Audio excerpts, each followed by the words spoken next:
This is the FarmHopLife podcast, a traveling homestead family. I'm Matt Derosier. Tonight I have a special guest, Dr. Jason Snyder. He has a bachelor in economics, master's in geography, PhD in agricultural food and resource economics. He's a professor at Appalachian State University in North Carolina. On Twitter, he's known as Cognizor. Am I saying that right? Yeah. Yep. Mm-hmm. Doomer Optimist podcast host Yeah. and a homesteader. Yeah. That's a lot of things. More or less. Yeah. I'm an adjunct professor right now. I'm trying to get upgraded. Yeah, I'm a baby homesteader. I'm in my third year, so kind of learning as I go. Sure. We'll have a lot to learn.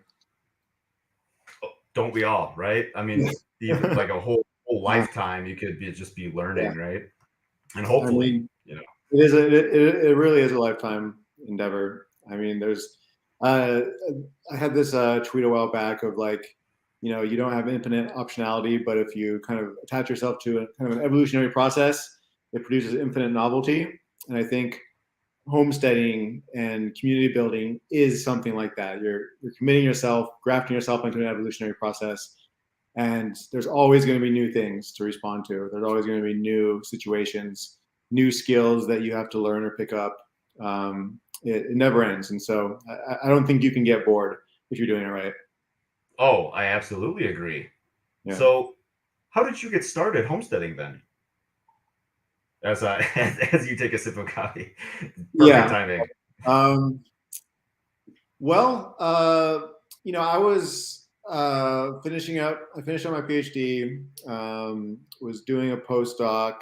I actually moved to the mountains in North Carolina following my wife. My wife got a tenure track position in this department. I think I was pretty disillusioned with my research, with my degree program, with the whole paradigm that economics, applied economics, kind of revolves around. I was basically being trained to be a technocrat. A lot of my work was somewhat interesting. It was mainly focused in East Africa, looking at like food systems and agriculture related issues. But I just started becoming more and more unsatisfied with the work, not enjoying being kind of just a data guy, collecting data and not really kind of believing the kinds of results we were getting based on the kind of data we were collecting.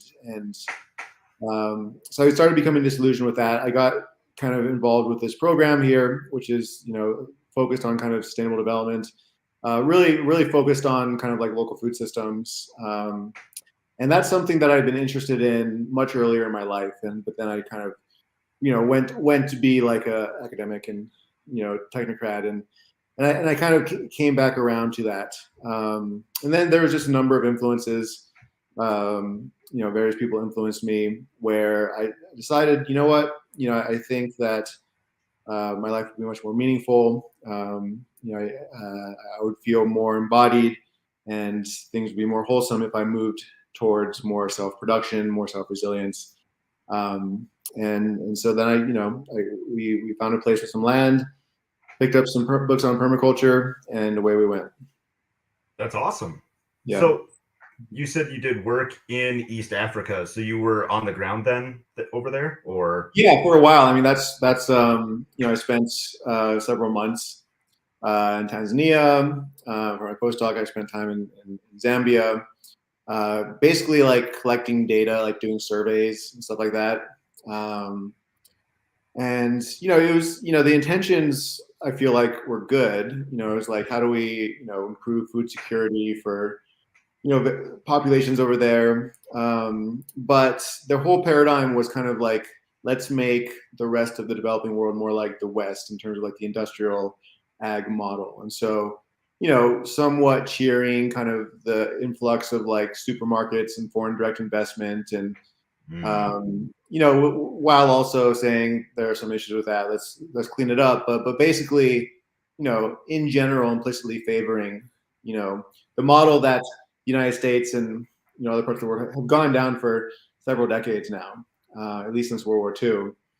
And when I started taking issues around ecology and climate and soil and biodiversity seriously, then and when I decided to really, what would it look like to kind of, put those front and center in terms of not just on the sideline, like, oh, that's a compartmentalized issue, somebody will figure that out, whatever, but like, we need to like increase productivity, get farmers to be more productive. That usually means larger tracts of land, less farmers, fertilizers, all the whole thing.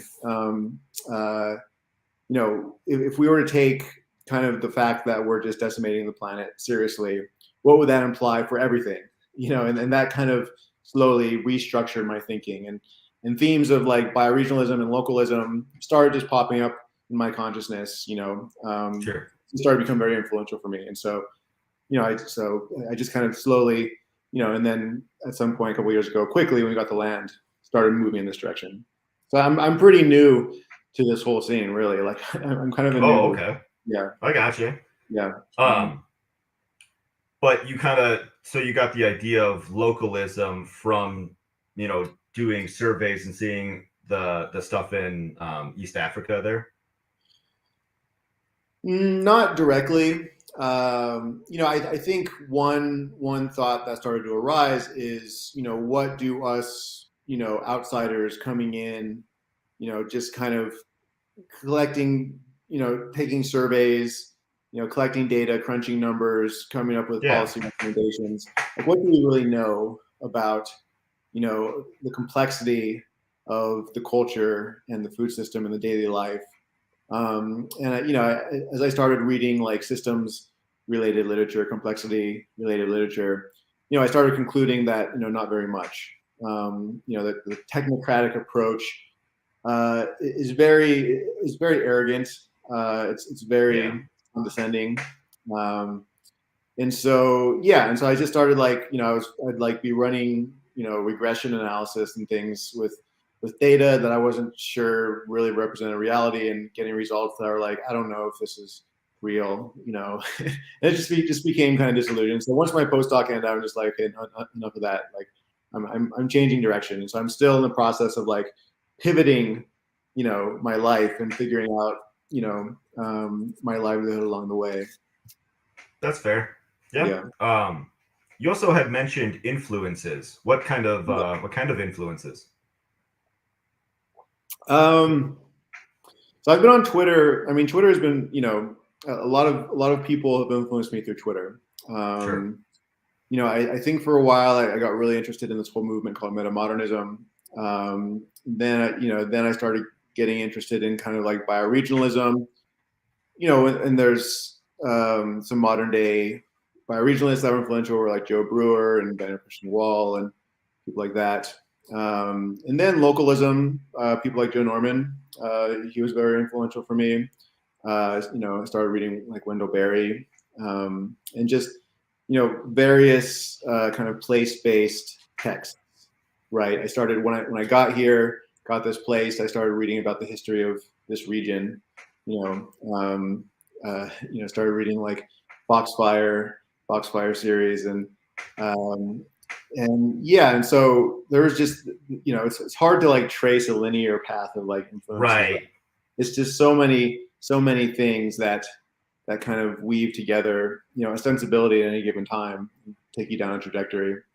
A lot of permaculture related literature is really influential. I mean, just, the mindset that induces to think in terms of like, site design in a holistic manner, I think it's kind of psychoactive in a way. Like it's just kind of, it starts kind of bleeding out into all aspects of your life, and the implications of that. So yeah, a lot of influences. I mean, a lot of people have influenced me along the way. I used to have another podcast called Both And, or I co-hosted, and people can, if they want to kind of see my intellectual evolution, they can check that out. But we started interviewing people from kind of all over the map, all kinds of people from all over the ideological spectrum, and there's kind of really high level conversations, like abstract But over time, I started just wanting to get more concrete, right? And like, okay, but like, how do we implement, these interesting ideas? And homesteading is like this is kind of grounded as it gets, right? Either Right. your plants grow or they don't. Either your stuff works or it doesn't. And so that was really attractive, and it's definitely, I think, very strongly the trajectory I'm on, and and I will be on. Yeah. What was the name of that podcast for anyone that wanted to look it up? Both and. Both and. Okay. Yeah, both slash and. But if you just type in both and podcast, you'll find it. All right. Yeah. Just out of curiosity for anyone who was like, what was that? What was that? Mm-hmm.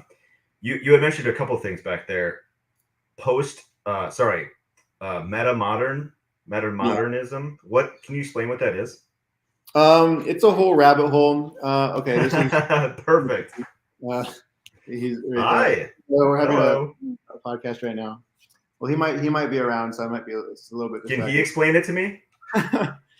It's a whole rabbit hole that I don't know if we want to go down. It's an aesthetic, cultural, intellectual movement that wants to move basically or sees society. There's different strands. Some are more prescriptive and some are more descriptive, but sees kind of society moving beyond postmodernism or needing to move on beyond postmodernism.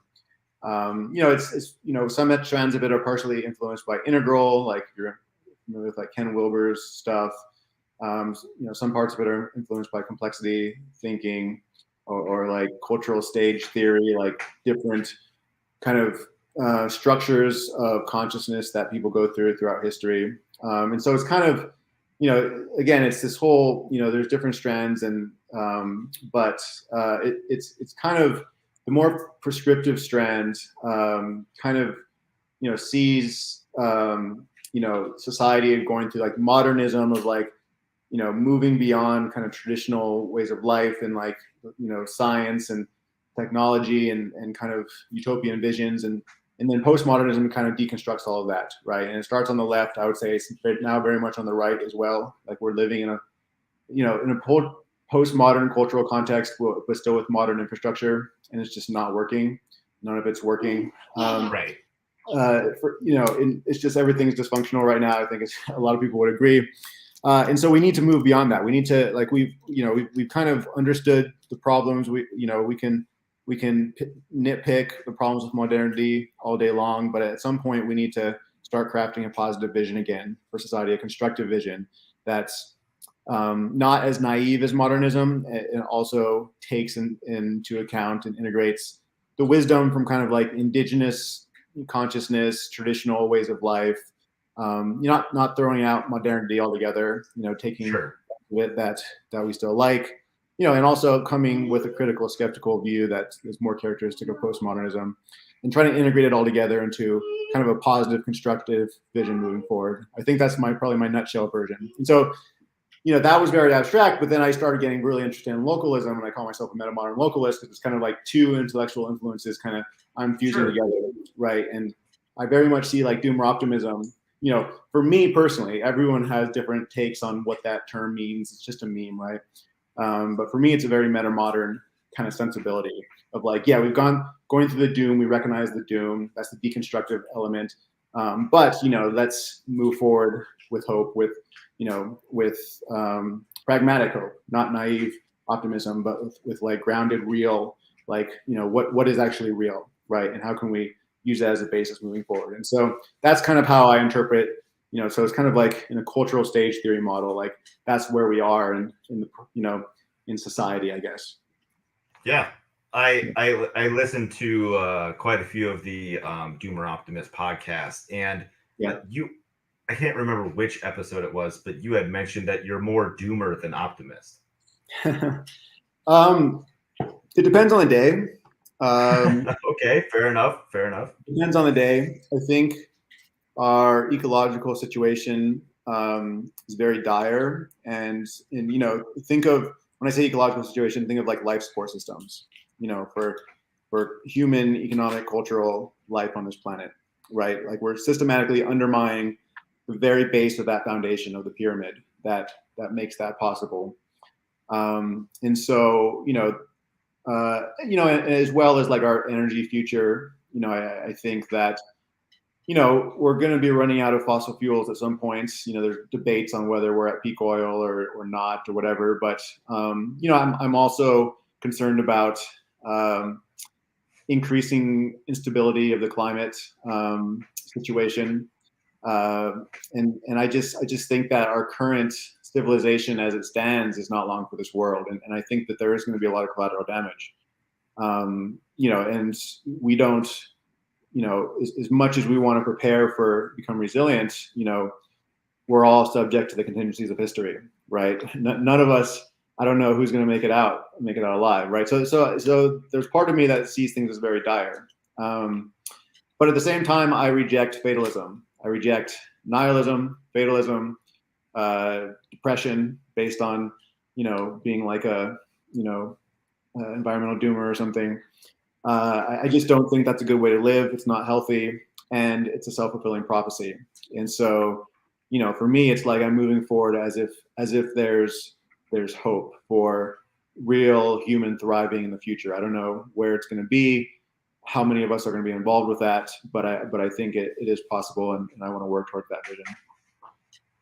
So is that what, like, part of that motivates you to grow your own food then as a homesteader? Yeah, it's interesting. There's this whole debate of like, what should be your primary motivation? Like, if you ask some people, they'll say, well, it should really just be based on you're attracted to wholesomeness, right? And it shouldn't be based on kind of this almost like utilitarian calculation where, I'm doing it because of the global situation and I actually hate it, but I'm just doing it and trudging. But, to be honest, I think more of kind of my diagnosis of history and the planet and where we are as a species led me in this direction. But I have to say now that I really enjoy it, right? It's the most fulfilling, like gardening, being outside, working on projects is the most fulfilling, like physical projects is the most fulfilling parts of my day. Besides like being with my family and my kid and stuff. And I just really enjoy it, right? I would do this stuff now, even if it was, just a complete lifestyle project, right? Like it had no bearing on the future of, humanity. I would still do it because I just enjoy it so much. And I think that's key for it to be sustainable, just to be able to do it, right? Like you have to love it. Yeah. It has to be something, it has to be, and I think it is. I think there was, I think, parts of me before that were disembodied, desituated. I was like traveling all over the world. I was, that was kind of my, I had this, admittedly, I had kind of a millennial ideology. And, I definitely felt very kind of discombobulated, compartmentalized. I got really heavy into meditation for a while. I used to be very religious. I have a whole background with like religion and spirituality, but to actually, put down roots, plan to stay here, wanting to build a multi-generational project, has been incredibly fulfilling. And so I would do it, even if, the Elon Musk of the world, solve our energy issues and, move half the planet to Mars, and so we have plenty of our ecological problems go away. I would still want to do this because it's yeah, of course. Yeah. You had mentioned you gotta love to do it, right? Yeah. And it made me think that if more people actually knew what it took to grow a tomato, they would appreciate every tomato they ever ate forever, even if they never grew another one ever again. Like, wow, they're just working so hard to eat this, grow this tomato, and it's just so we can eat it. I think they'd have a whole new appreciation for food, and that it's just a quick thought I had. Yeah, no, it really does. I mean, when you're actually going through the whole process of planting a seed, or raising an animal, right, or planting a tree, one thing, for one, it's a kind of a form of nervous system regulation, right, where it's not instant gratification, right, and it's not something where you can kind of slack off and then put in a heroic effort and it'll be okay, right? It's not like how it was Right. for me going through grad school and stuff, where like I could like I could just procrastinate and then put in a heroic effort and be fine. No, it requires constant vigilance, but also patience, right? And I think these two things are very important for a person's character, right? Yes. And especially with planting trees, low time preference, right? Even everyone knows the saying of like, the old man planting a tree that he knows not to live in, but he knows what his grandkids will enjoy. That's really, I think, the basis of having a strong character. It instills character into you, or else, I mean, in order to be successful, you have to build character, right? It's almost required. Right. Yeah. No, that makes a lot of sense. So then, following up there, since you've only been on your property for 3 years, I think you said. I mean, we're in our third year. Yeah. In So your third year? We came in March of 2020, right? We bought this place right before the pandemic. We moved in right when people were starting to freak out. Couldn't ask for a better time. Yeah, no, timing was great. I mean, we couldn't have afforded this place if we were trying to buy it now, and that's the real tragedy of the situation. Is so many, the interest in things like homesteading has gone up so much in the last couple of years, and it's just so out of reach for so many people. And there's a whole bunch of political economy reasons for that, but it's kind of tragic, and so I feel incredibly lucky, incredibly blessed to be in the situation I'm in. Yeah. So I'm assuming what you mean there, that it's out of reach for a lot of people, that they can't even get their 1/10 of an acre to have one raised garden bed in their front yard. I'm assuming that's what you mean, that they can't get out of their apartment. Well, so I mean, what we try and emphasize in doing our optimism world is make maximum use of whatever leverage, whatever affordance you have, right? So if you're in an apartment, grow tomatoes on the deck, right? If you have 1/10 of an acre, you can definitely put in some garden beds, things like that. If you're in certain areas, you can have chickens, even if you're in like a suburb. Of course, you have to worry about HOAs and all that bullshit. But yeah, and so I think kind of our motto is like, don't make excuses, right? Like maximize every opportunity you can. At the same time, my kind of macro structural with my macro structural lens, I notice that a lot of the land is being bought up by private asset managers, right? Like BlackRock and other organizations. A lot of boomers are buying up land. They're kind of retirement homes in the country. Right. Land, prices of land and housing has shot up in the last couple of years. And I think that there's only so much that, as an individual, I say, do everything you can with what you have. But from my societal lens, I say, okay, something pretty fundamental is going to need to change in order to, if there is the demand, if people are ready, if people have been building up their skills and are not going to squander them, then, we need to figure out how to get more people, the opportunity to raise, grow food, to develop homesteads, develop, villages, to develop ways of life that are within reach. You don't have to be rich to do it. Sure. Going back to your place specifically. Yeah. Do you have a, like, you said that you're like just getting into permaculture and stuff. Mm-hmm.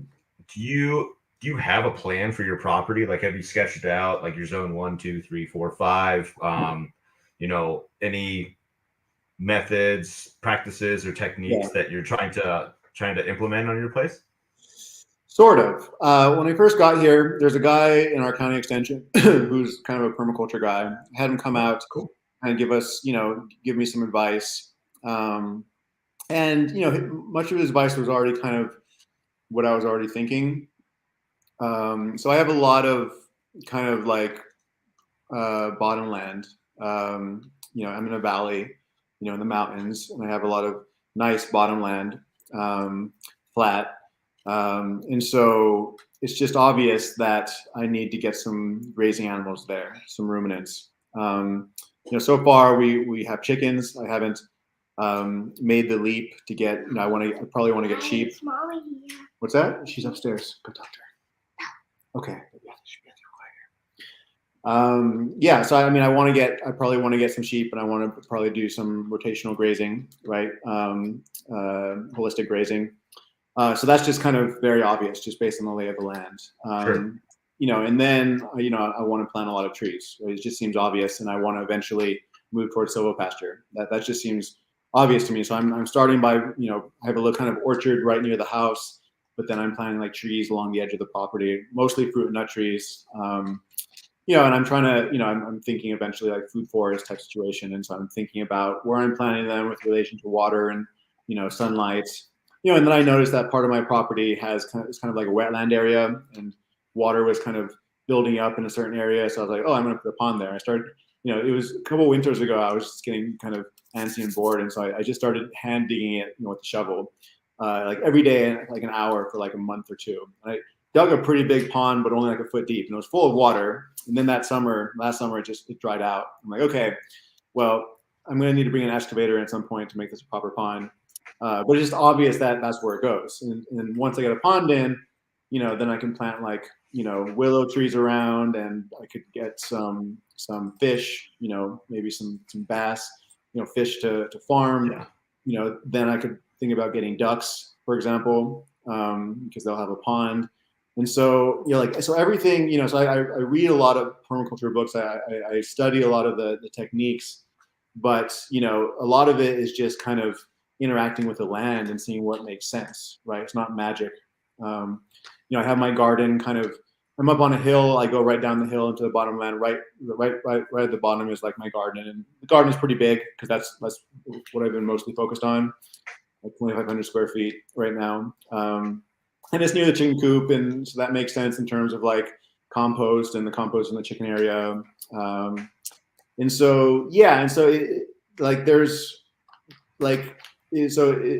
for me. It's I haven't really done a detailed plan, something like that, just because I'm kind of just like it's like 1 month at a time, right? Like, okay, like what makes sense to do now? Sure.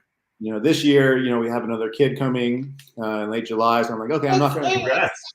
Yeah. My son, he calls her Flower Girl. That's his name for her. Yeah. And so I'm like, okay, I'm not going to get sheep this year, just because it's too much. So I'm also just kind of like trying to pace myself, not take on too much at one time. So I don't know if that answers your question. I'm always thinking about perfect. Improve. So like last year, I was just kind of putting, the first year I was kind of putting seeds in the ground. I didn't really have a methodology. And then last year I was like, okay, I'm going to try and switch to no-till, right? That just seems to make sense. I want to improve the soil. And so I brought a lot of the soil from the pond to make raised beds, because we also had flooding last year, which we get occasionally, which kind of washed away a lot of the topsoil, which was really bad, right?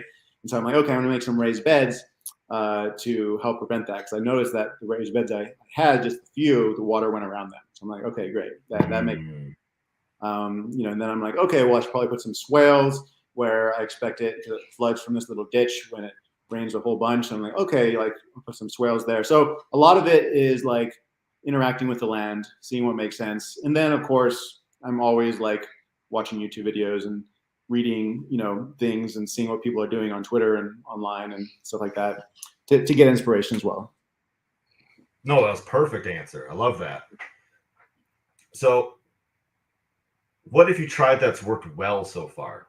Like specific breed of chicken, that's hardy for your area, or, it's just easy to keep, or it's broody if that's what you're looking for, or specific nut, fruit trees, things like that.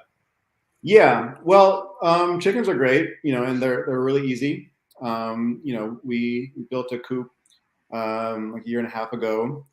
We had our first coop, and a weasel broke in, and fatally injured like 3 of them. So like, okay, we need to build a better one.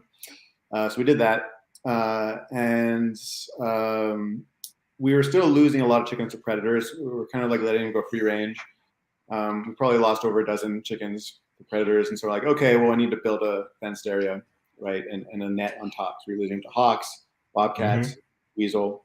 I think it's a weasel that got those first 3. But so now that I think we have a good setup for the chickens, and it's just great, right? As much eggs as we can eat. Just a great source of protein, fat and stuff. We put in a lot of trees. They're still really young, and so it remains to be seen how they'll do. I put in tons of chestnut trees. Not people always ask what kind. Not American. These are just stuff we got locally from Extension, probably Chinese chestnut. Like to get some American hybrids at some point. We put in a lot of, a bunch of apple trees, pear trees, mulberry, hazelnut, plum, a bunch of various berry bushes, but they're still all just kind of in their first couple years, right? And we're putting in more each year. And so we haven't really gotten a harvest yet. I think I've gotten like 1 pear so far as a harvest, and like a couple of blueberries. So it's hard to say what's worked there. In terms of gardening, I have high hopes this year, just because I think we have a better setup. I'm being much more careful about the soil and things. Last year we had, some crops that did really well, some crops that didn't do well, right? Our garlic was just kicking ass. I think that's like our best crop so far is garlic. Keep the vampires away. Yeah, it keeps the vampires away. Various crops have done well, like chard and kale have done really well. Squash has done really well. We haven't really figured it out, cracked the code with like corn yet, and our bean crop hasn't been the best. And so it's been hit or miss. Our potato crop was okay last year, and so all of these things are like plus or minus. And so I'd say with the garden it's been mixed, but I have high hopes for this year that it's going to be a lot better, just because I've done a lot more reading up on kind of proper soil management, things like that. So I think I have a much better. I'm coming in with a lot more knowledge now of how to do it right. So I have high hopes. Yeah. So yeah, that's where we are. And then of course, in terms of like physical infrastructure, I mentioned like the chicken coop. We've been really happy with that. My wife's father helped us design it. That was really helpful and helped us get started. We're building a tree house, slowly but surely. That's fun. We bought this house as is. We haven't had any major problems with it yet, but I'm slowly wanting to build up skills. I grew up thinking very abstract thoughts, right? Very philosophical and very kind of data analysis and computer oriented. And again, the millennial ideology, just kept going to school because I thought that's the thing that you did. And so I feel like I need to build up a lot of like manual skills fast. And so I'm trying to do that, to engage with that, when the issue arises. So yeah, so it's been mixed, but I feel like I'm learning a lot, and I'm definitely optimistic. What kind of manual skills are you working on? So far it's just been like building small things, right? The chicken coop was a big one for me. Things like the tree house now is interesting. What else? Just like small things, like just like taking like scrap wood and like building like little tables and chairs, and there's nothing wrong with that. Yeah, like very simple stuff, right? So just learning how to like starting to accumulate tools, knowing how they work, knowing what they're used for. Just figuring out how to take lumber and make something with it. So that's been the major thing. Eventually I want to get more into like plumbing and, electrical. I have a long way to go there. Yeah. But When something breaks on your house, you'll definitely figure out, when you have well, the opportunity to do it, right? yeah, And, unless it's like immediate, like, oh no. yeah, exactly. Yeah. Like, just don't use that toilet. Yeah. We got another one. Right. Exactly. So far, what's been the biggest challenge in homesteading that you faced? Biggest challenge. Time management is one of just like staying organized. There's always a tension between like keeping the inside of your house clean and organized, especially with kid, and working on outdoor projects. So there's always kind of a tension there. Unexpected events, flooding, mini droughts. So figuring out, just not really understanding the hydrology, like the actual practical hydrology of the land, right? And each season is different, right? And so I haven't been, if I had been here for like 20 years, maybe I'd have a better sense of the rhythm, right? Right. So like the first year it was like flooding in a certain area, so I built these swales, and then it just hasn't flooded there at all. Like no water has come there, and I'm just like, okay, well, whatever. No major challenges. Part of it is like I'm taking it slowly. Like I'm not trying to, it's like right now it's not urgent. It's more of just something to slowly pursue. I'm not needing to rely on it for, to feed myself. I'm trying to increase the amount of food that we produce for ourselves to become more self-sufficient. But, so it's, the fact that we both have jobs, we have incomes, it's a luxurious place to be where, it's so more it's like, how can I improve the process? It's not like, oh my God, if we don't get these systems right, we're going to starve. Right. And, situation might change in the future. Right. And so, I expect things to get much more difficult, right? Economically, with weather patterns and everything else. I expect supply chains just more and more to break down. That's my doomer part of me coming out. And so, part of me is like, I'm glad that I have the luxury of like, this is more of just kind of like a hobby at this point, but it's a serious hobby, right? It's a serious hobby where like, I have in the back of my mind, okay, like I need to improve these systems for, whatever's coming down the line. Absolutely. You had mentioned you had put in a swale and it like wasn't in the right spot. It kind of sounded like I intentionally skipped over a question because you had already mentioned a couple of learning moments. Yeah. So what's something that you have tried other than putting in a swale in the wrong spot, or hand digging a pond, or water going around raised beds, things like that? Going over most of the garden and going around just the very few raised beds we had at the time. Yeah. Is there anything else that comes to mind of like, I should have done that different?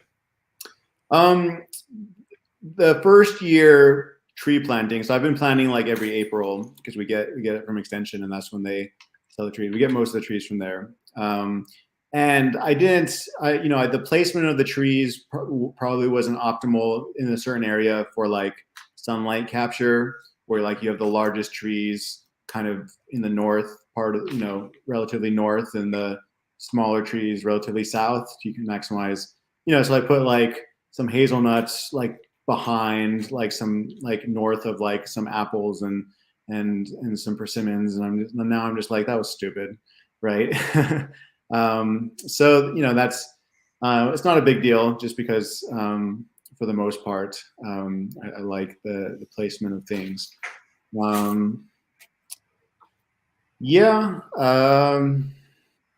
else? I didn't really protect the soil the first year, right? Like I just didn't really know what I was doing, to be honest. And I didn't like mulch the soil around. I had a lot of bare soil. I didn't really like amend it with like compost or mulch, afterwards. And so the second year, like certain parts, especially where it flooded and a lot of topsoil got washed off, were seemed to be much lower productivity because of that. And so that was just kind of like, beginner's mistake. And so, so I feel like because I brought in new soil to make these raised beds, I kind of can start over because the soil is pretty rich, especially the first time you plant into it. And I'm like, okay, like I'm getting kind of like a restart, a freebie, but I'm not going to make that mistake again. Right. Yeah. You're allowed some grace your first year or two. And and again, I feel very fortunate that I have the luxury to make mistakes and to, in a casual manner, not beat myself up over it. Like I'm glad that like, the ability of our family to feed itself the first year wasn't contingent on me making boneheaded mistakes. Right. Right. And, part of why we encourage everybody to start just growing, whatever situation they're in is, it's better to make these mistakes now while, civilization, despite all its problems, is still functioning, right? You can still go to the supermarket and get food, et cetera. You still have access to relatively cheap energy, et cetera. I don't know if people are gonna have that luxury in the future. And so again, I feel very fortunate that we're still able to feed ourselves, even though we're making mistakes. Right. Yeah. Right. What would you say the best part of homesteading is? Just being outside in nature so much and just interacting with nature, with ecology, with plants, with animals. It's just, in terms of like mental health, I think prior to this, there was, I did a lot of meditation. Part of it was just kind of like, I knew something was off in my psychology. And I think there was kind of a hole, or there was just some kind of existential lack that is no longer there. I feel much more just fulfilled on a day-to-day basis. And I attribute it to that. Right. Among other things, but I think that's the primary factor. And I this relates to kind of what a lot of us talk about in Doomer Optimism space is, there's a strand of environmentalism that wants to separate people out from this mythical, pristine nature, right? And like throw everybody in the city, and I don't know, grow food in vats or something. And we're bad for nature, or we shouldn't be a part of it. And so we should be separate from it. I think that's just the exactly wrong, mindset, right?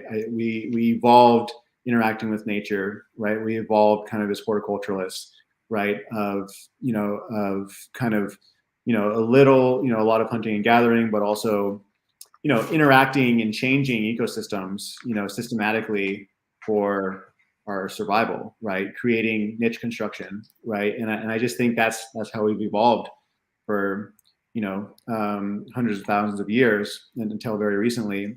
And I just think it's a very integral part of our psychology. And when we don't have that, when we're separated from nature, I mean, don't get me wrong, like going for hikes in nature is great. That can definitely help. But actually being a participant in the process of nature, I think is what we really crave. I might, go so far as to say that that's kind of like the fundamental pathology in our society right now is just feeling unrooted, disconnected, from nature, but also from community, right? Yeah. The last several decades has also, and structural economic changes has been very atomizing. Now with digital technology, virtual technology, hyper modernism, so to speak, it's just, that it's just accelerating that, by orders of magnitude probably. And I just think people are really psychologically damaged and probably the only way to. Made for you. Thank you, Claire. This is all for us. Thank you. That's great. I think the core thing that we need to go back to. I'm hesitant to use this term "return," which is a popular meme. I don't think we can return, but I think we need to recover. I think we need to recover our connection to each other, to community, and to our ecology in the land. I think that's fundamentally that will fundamentally heal us. Agreed. I mean, it's like, let's say anybody on any property, whether it be a suburban lot or wherever you are or wherever I am, even if it takes you your entire lifetime to make the whole property, let's say just 1% better, like you're gonna, eventually we're all gonna be dust. But if that 1%, maybe it compounds after you're gone, and eventually becomes 2% better the following generation, or hopefully someone will come in after us and continuously like make it better. Like, God willing, the earth will be here long after we are, and so if you can at least give it a little push in the right direction, nature will take over from there. Right. I think for many of us who are kind of waking up to our predicament, I'm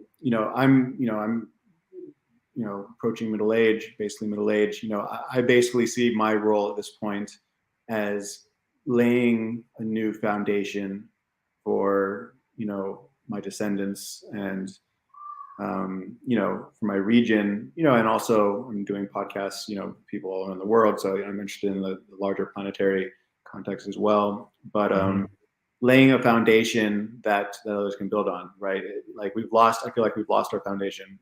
And so if I can just kind of lay a foundation as flawed as it is, that can be the framework that, I would love if, I'm not one of these people who I'm not going to try and dominate my kids' preferences or anything, but I hope that they'll, I hope to, by raising them in this environment, that they'll want to continue this, this legacy. We'll see. So yeah, I definitely don't expect to be in a cottagecore solar bunk paradise in my lifetime, but that's okay. I can get glimmerings. Sure. Have you ever taken a PDC? I haven't had the time, or just, the resources. I'd probably like to, although I don't feel like it's incredibly urgent, just because I feel like there's just so much information accessible online, books,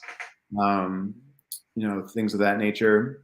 I think I probably will eventually, maybe when the kids get a little bit older, and I have a little bit more time on my hands, then I'll consider it. But yeah, I mean, I'm pretty happy to just kind of fumble my way and learn through experience, as well as insights from other sources as well. Yeah. Whose PDC would you take? Let's say you had the time and availability, stuff like that. Whose PDC would you take? Well, the first permaculture book I read was The Resilient Farm and Homestead by Ben Falk. That kind of gave me a framework that I think was pretty foundational for me.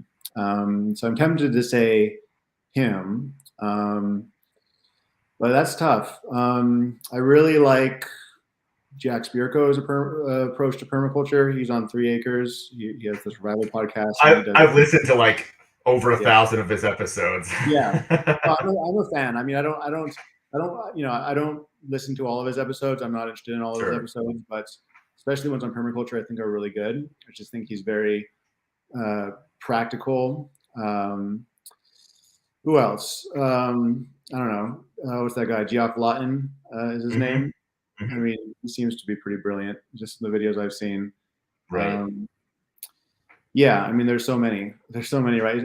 A lot of it depends on what I'm trying to do, right? Like if I'm doing holistic grazing, then I want somebody in like the Alan Savory tradition, right? Or if I want like, a kick-ass food forest, then I'd probably want to talk to, somebody like, there's that book, The Holistic Orchard. I forget the guy's name, but that's a really good book. Right. And so a lot of it just depends on what area. And then there's people who are probably good at like kind of like integrating everything together. I think Ben Falk is one of those guys. Mark Shepard, he's kind of a badass. He wrote the book Restoration Agriculture, which is a really good book. I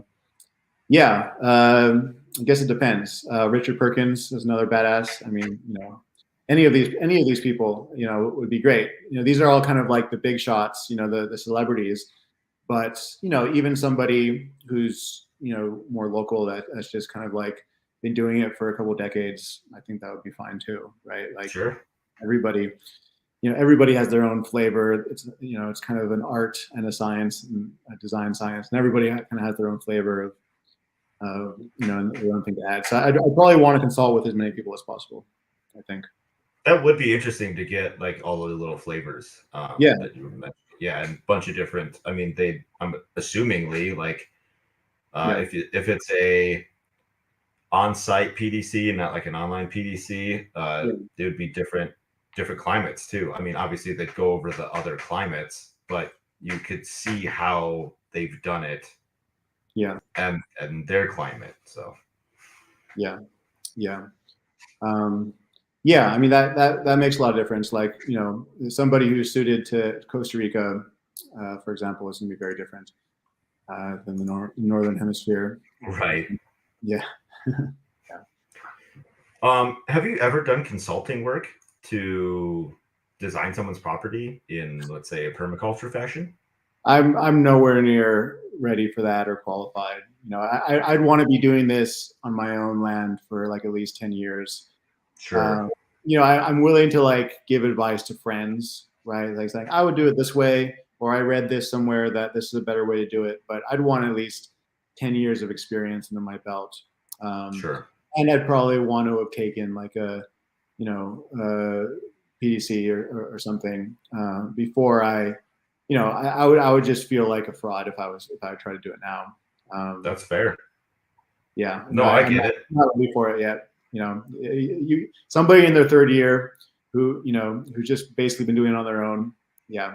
Not there yet. Who would you consider a mentor in regenerative agriculture or permaculture? A mentor in regenerative, like a personal mentor? Yeah. I mean, there's just a lot of people online on Twitter and kind of homestead Twitter that do really inspirational stuff, right? So there's a lot of people who do like holistic grazing, just on kind of rotational grazing, just on their own homesteads, right? So I have a friend, Josh Kearns, who lives about an hour from me, and he's just raising all kinds of animals, and I definitely, when I do start doing larger livestock, he's definitely probably gonna be my major mentor for that. Right. And I don't know if he would consider himself an expert by any means, right? He's kind of just gotten started too, but he's a really smart guy, and his setup seems really good.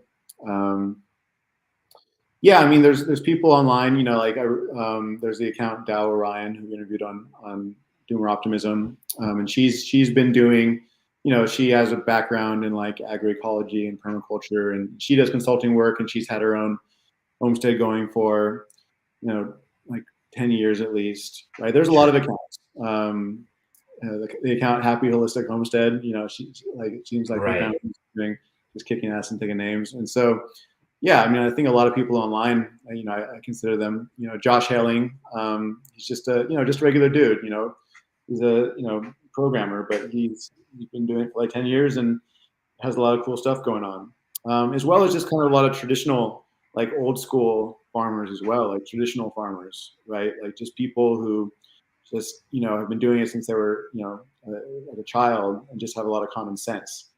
Right, and they might not even have heard of permaculture, but they just have a lot of common sense, and they know about maintaining soil fertility, and they know how to deal with animals, right? And so I also look to kind of traditional, people who have been doing traditional agriculture as well. No, that makes a lot of sense. That's what I don't. When I ask people if they want to come on the show and just talk about homesteading and stuff, I think they have like a lot of like imposter syndrome. Like, Yeah. what do I know? I just grow food and have chickens. I was like, let's talk about it. Like, you don't need to be an expert in these things. Like, Yeah. are you doing it? Yeah. Let's talk about it. Like, well, let me ask you. So your family, you're doing this, hopping around the farm hop life. Yeah, I'm curious, like what you've observed by checking out different people's properties. Like what is what insight are you getting? And I'm sure you're learning a lot as well, like witnessing all these systems. Tell me about that. So, to be completely fair, I do have imposter syndrome right now because we're taking off next year, and so to go visit other people's farms and properties. We have a baby due in like 6 weeks, and so yeah. I was just coming in like 2 months, so not far behind. Yeah. Not far behind. And so I'm like, I just want to seeing these people online, like you're talking about, that are super inspiring. Yeah. Those are the people that I want to talk to and see what they're doing. It's like, like I mean, at least 50% of my interviews come from Twitter.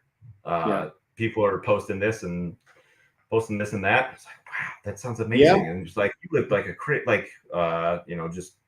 just people, like how they got there can be interesting. Like, how did you get started? Oh, that's how you got into it. Yeah. I just find that fascinating.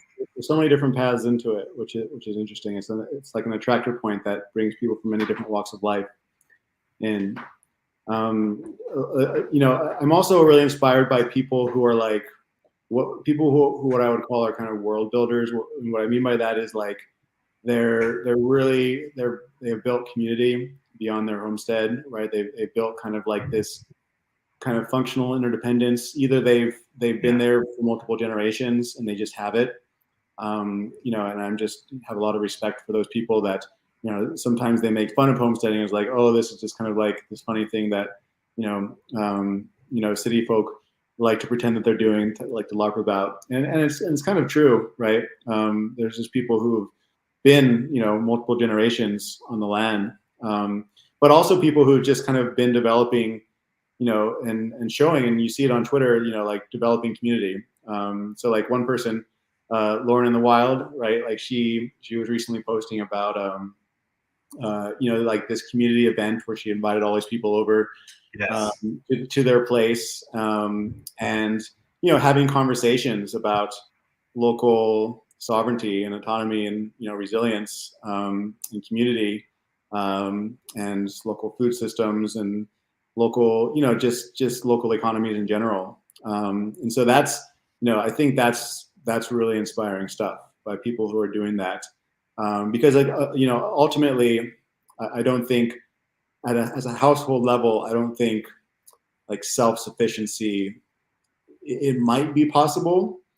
It might be possible for a very small sliver of people, but for most people, that shouldn't be the goal. The goal should be community sufficiency, to a great degree, right? I don't think any of us are going to be completely closed off.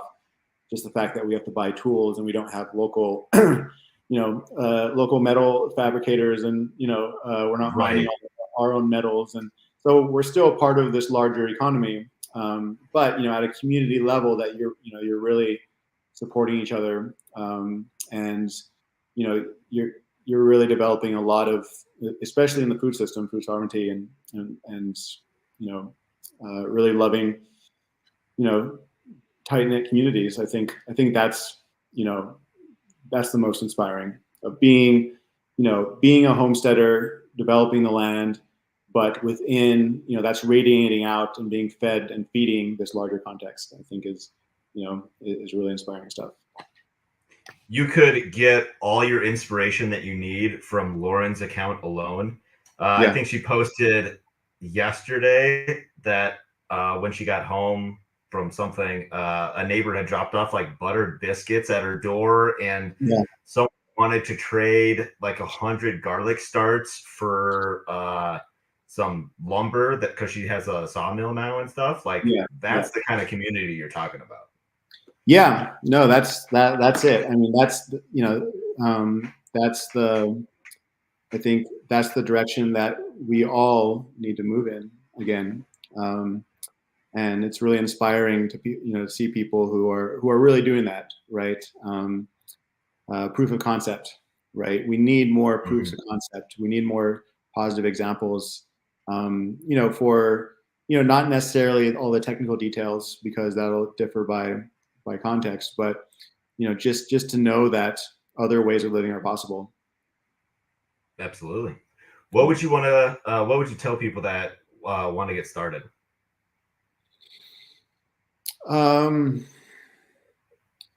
Pace yourself. You can't learn everything overnight. A lot of it has to be experiential learning. You're not going to read a bunch of books and then have it all figured out. You need to get your hands dirty. You need to start working with tools, start working with the soil, start planting things, start raising animals. I think probably starting with chickens, what we did is probably the easiest way to go, or some small, it could be geese or rabbits or something could work. Build your way up. And, depending on your situation, again, I think no matter what your situation is, whether you're in an apartment building in a city, whether you're in a suburb, there's always things you can do to start preparing yourself, to start making yourself, I would almost say, making yourself worthy to eventually have the opportunity to say, have more land, to get more access, right? So like if you're in an apartment, start, growing things in pots. This is what everyone says, but it's true. If you have a few square feet of land, create a little raised bed, et cetera, right? Just maximize everything that you can do. If you're in a very constrained situation, just be creative, maximize everything you can do in that situation, and prepare yourself to eventually have the opportunity to expand, like actually be bursting at the seams, right? Bursting at the seams, that then when the seams break and you have a much bigger space, you're ready to go. You're raring to go, right? You can jump in, running. Yep. Yeah, build those skills with what you have right now. Absolutely. Yeah. So wrapping up here, do you want to tell people where they can find you, follow you, listen to more? What you have to say, the wisdom you just expel? Cognizor on Twitter. That's the main thing. Do more optimism. We have a Substack. We have a podcast. It's kind of a collective, so we have a lot of people who host. We try and interview a broad range of guests, both the kind of the experienced practitioners as well as more kind of theoretical discussions. Yeah, I mean that's the main thing. I think that's most of my social media presence. Sweet. I'll have links for all of that in the show notes. So great. We're gonna just hang on 1 second. We're gonna wrap up and we'll close this down, but I still want to chat a little bit. So I appreciate your time, and everyone listening, I appreciate your time as well. And I hope you enjoyed our talk. So we'll talk to you later. Have a good evening. Take care, Matt.